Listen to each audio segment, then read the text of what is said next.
Hey there, Vamp subs and Fang Bangers.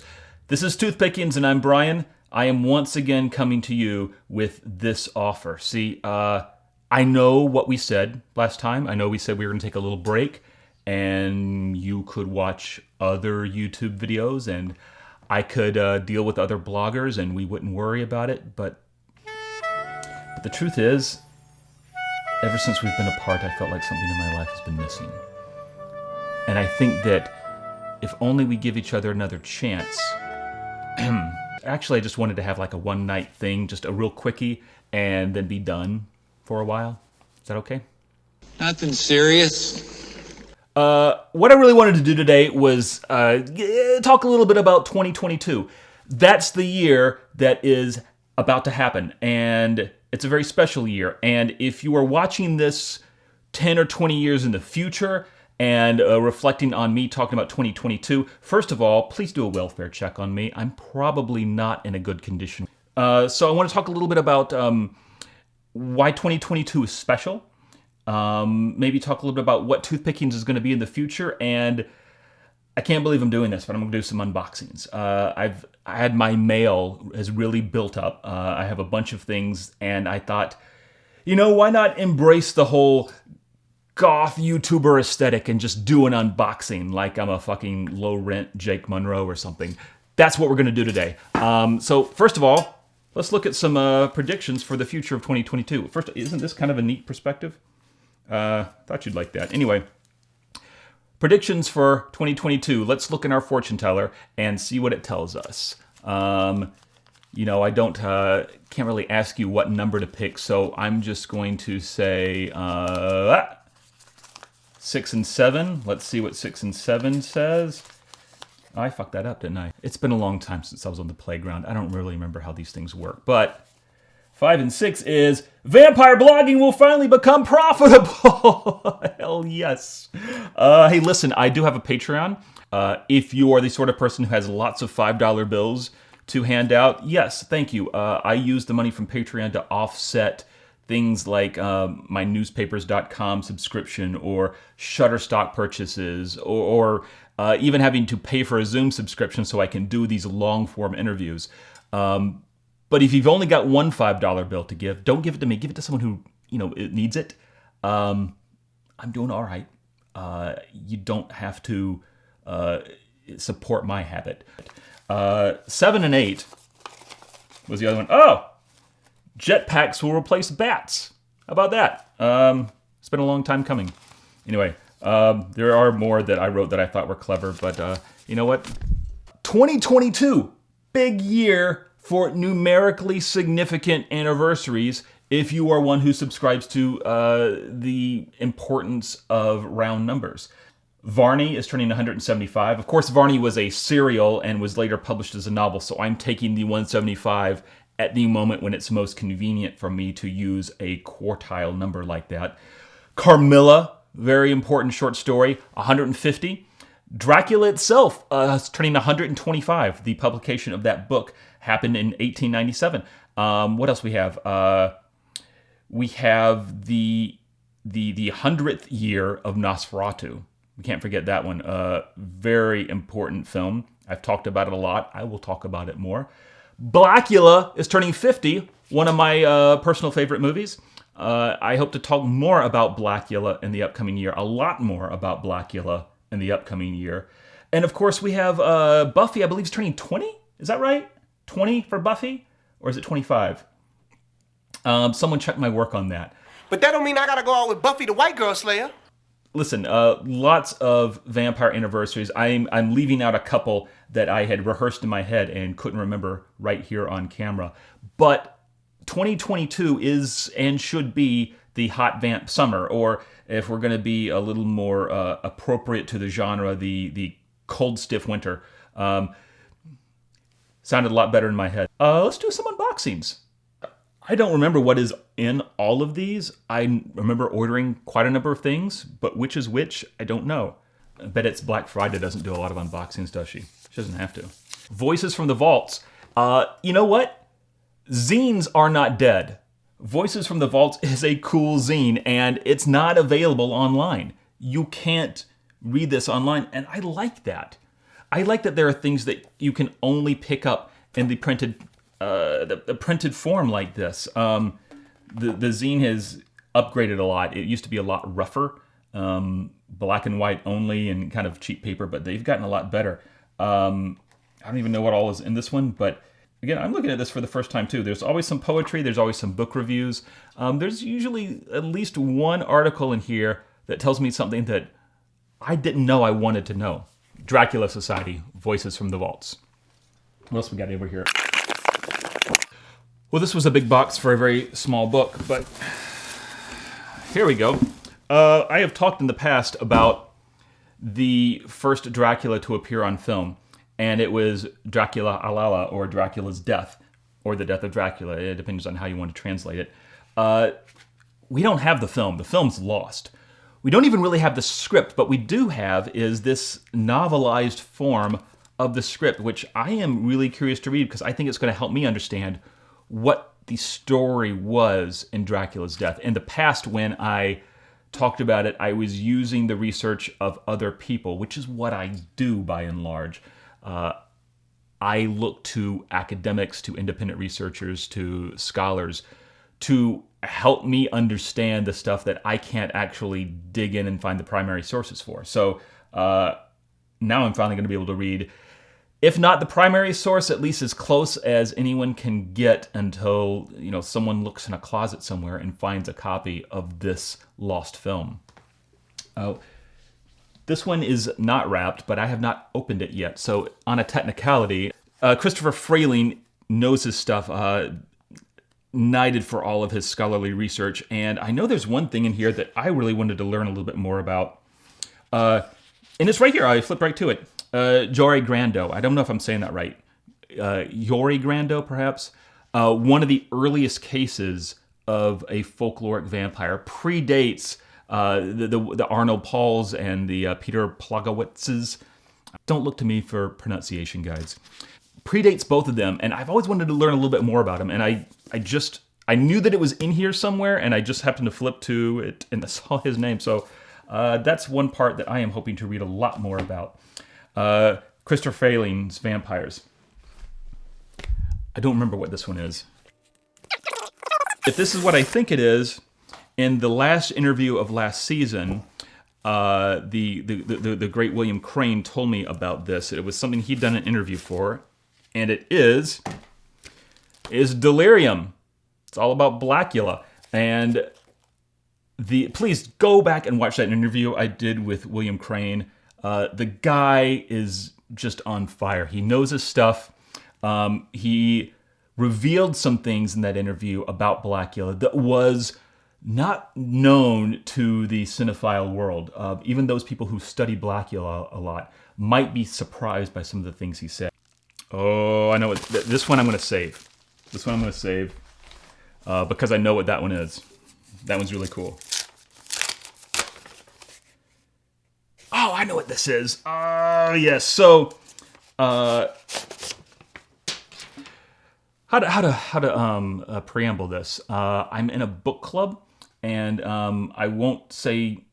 I don't want to advertise the book club or anything because it's not my place. But a special guest attended one of the book clubs, and that was Kurt Hare. And Kurt probably knows more about Varney than anyone else alive. And one of the things he is a part of is this Journal of Dracula Studies. And he sent, quite at his own expense, he sent everybody who was a part of this book club a copy of the most recent one. And there's a newsletter, and I'm not going to read out loud. And I don't want to say too much about it because I haven't read it, obviously, but I know that if you want to get in the weeds on vampire studies in general, and Dracula in specific, places like this are the way to go. They're going to have information and research that I don't have the access to yet, and I might not be even smart enough to understand. But if you enjoy this kind of in-the-weeds deep dives, look into things like this. Look into what Kurt Hare and people like him are doing. Now, this one isn't so much of a reveal, because I know what it is, but it's still in the plastic. This was a Christmas gift to me this year. It is a one of the collector's editions of Dracula. I'm going to take the plastic off right now. And look at this. Look at this embossing on the cover. Look at that. I mean, I'm going to turn it so the light kind of catches it a little bit. But see that? That's gorgeous, even on the spine. Dig that. If I remember right from what I heard about this book, yes, it does have, of course, it has the book Dracula, but it also has a lot of other Bram Stoker short stories. For example, Lair of the White Worm, Jewel of the Seven Stars, which a lot of the Mummy, the original Mummy movies, are borrow liberally from. Dracula's Guest, which is a great short story. If you don't have time to read all of Dracula, just check out Dracula's Guest. It's great. And there's an awful lot of other short stories by Bram Stoker. Some of these I've never even heard of, I gotta be honest. Listen, some of you are watching this and you know Bram Stoker really well, and you're saying, how can you not have looked at all this Bram Stoker stuff, Brian? Well, I haven't. All right? Listen, should I unbox this? Grandpa Munster, should I really take him out of the package? Yeah, you know why? Because a toy that is not played with has no value. I can feel all the fanboys right now just being bitter at me for doing this. He's got a little, it's like some potions. Because Grandpa Munster, even though he was a supernatural being, he was also a man of science. And the truth is, we don't have enough supernatural beings working in science. They always seem to be at odds. The professor, is always going after the supernatural creature, and really, they should be working together. Because just imagine what you could do if Doctor Strange and Tony Stark worked together. Oh, we know they saved the world! Van Helsing and Dracula, get your shit together. Look at that. That's kind of cool. I wonder if he'll stay there. Yeah. All right, go Grandpa Munster. Respect your elders. All right, I've got two more, and I've saved the best for last. It is this. It is the Norton Critical Edition of Dracula. Check that out. And if I recall correctly, both David Scull and John Edgar Browning contributed to this. Probably some other people. Let's see. Oh, look at this. They take what they have here is they have all of the most important books that influenced Bram Stoker, including those of Emily Gerard and John Polidori, and looks like they have an excerpt from Varney the Vampire, although they definitely don't have much, because it looks like it's just a few pages worth. Because for God's sakes, have you seen Varney? It's that thick. It might only have one chapter. And then they have some commentary on Dracula. It looks like they have, some reviews and reactions. There's one from John Edgar Browning. There's something from author Conan Doyle, a letter to Bram Stoker. Wow, some good stuff in here. There's some really good stuff in here. Some good criticism on Bram Stoker. Some of this I have not read, but have only heard of. Yeah, I don't think that this is going to go unread for very long. And look at this. Oh, David Scull signed it for me. What a guy. And finally, this one, I have been waiting on this for, I want to say over a year. I can't remember exactly when this project started, but oh my gosh, this is going to take a second. All right, I think we're at the bottom of the package. If you follow the show, you know Hans de Roos. He is an independent researcher. He got started researching Dracula and has done some of the deepest dives anyone has ever conceived of when it comes to Dracula. He can be credited with finding the Icelandic version and pioneering the translation of the Swedish version. He identified alternate influences for the character of Dracula, who they were based on, not Vlad Tepes. As well as pinpointing where Castle Dracula was supposed to be. That's a fascinating story. And it's not just a matter of, it was supposed to be here. That's what Bram Stoker wanted into the story. No, it goes places. That story moves. And this is his latest project. When the Swedish Dracula was serialized in Swedish newspapers, illustrations went along with it. Now, the Swedish Dracula isn't just a translation. It is a to use the term generously, an augmentation of the original story. They took, to say a lot of liberties would be to undersell how much they changed the story, but not necessarily for the worse. If the Icelandic version of Dracula, which is supposed to be based on the Swedish version, is any indication, they made some what I would call significant improvements. Not all the way around, because I know that sounds like I'm spitting in the face of God, but for real, there's some stuff in there that's creepy that works really well. I have not read the Swedish version, obviously. They're still working on the translation, but my understanding is the Icelandic version of Dracula is based on the Swedish version. Blah, blah, blah, blah, blah. I feel like I can talk a little bit about the Swedish version. Anyway, I want to show like just a image or two. Look at this shit. This is amazing. This is my first reaction to these. I've not seen these. That I am going to say is the Demeter. When it is being sunk, they probably had a different name for it. They probably did not call it the Demeter. Let me just find another one. That just doesn't have much context to this one. Let me see if I can find one that I can look at and say, oh, here's some context here. Well, there's a nun who might be the Swedish version of Sister Agnes, perhaps. His blood! My God, my God! I'm bleeding! Oh. Cool. Wait a minute. There it is. So I think I might know what's behind this image right here. So this is Dracula taking whoever the Swedish version of Jonathan Harker is into his castle. And he shows him this portrait of this gorgeous woman that has long since been dead. Well, you don't have to be a detective to know that that gorgeous woman is going to show up in the flesh, undead or not, at some point later in the story. That is, if the Swedish version follows the Icelandic version in any way. But if you, I was about to say if you only buy one of these things, but then as I look at this collection, these are all really good investments if you are a vampire interested person. I don't know. Buy one, buy none. Find one at your library is what you really should do. Demand your library get some of these in because libraries are a sacred resource. Do you realize we're in one of the greatest libraries in all of Christendom? Well, I've gone all toxic tears on you and done an unboxing, which I said I would never do. So congratulations, you won. You beat me, internet. Listen, I don't know what 2022 is going to look like for toothpickings.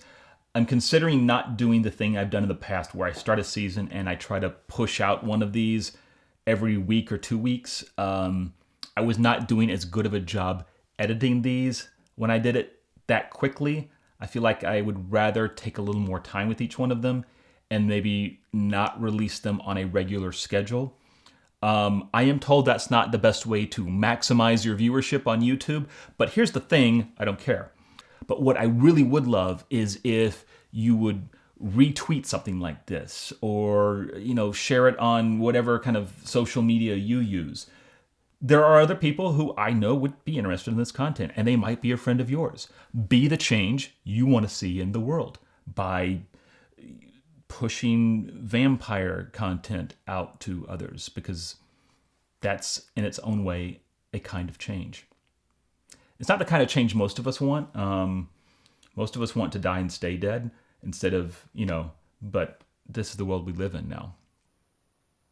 That was starting to go somewhere, and then it went really weird. I was a little bit of an asshole at the end there.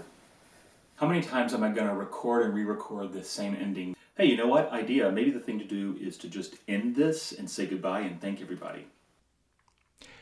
Everybody, thank you for being here. It was good to reconnect with you. There will be more toothpickings in 2022 at some point. I hope you're around for it. Bye. Let's see what the rest of this thing was. So we did 5 and 6, and 3 and 4 was they will make Invisalign for fangs.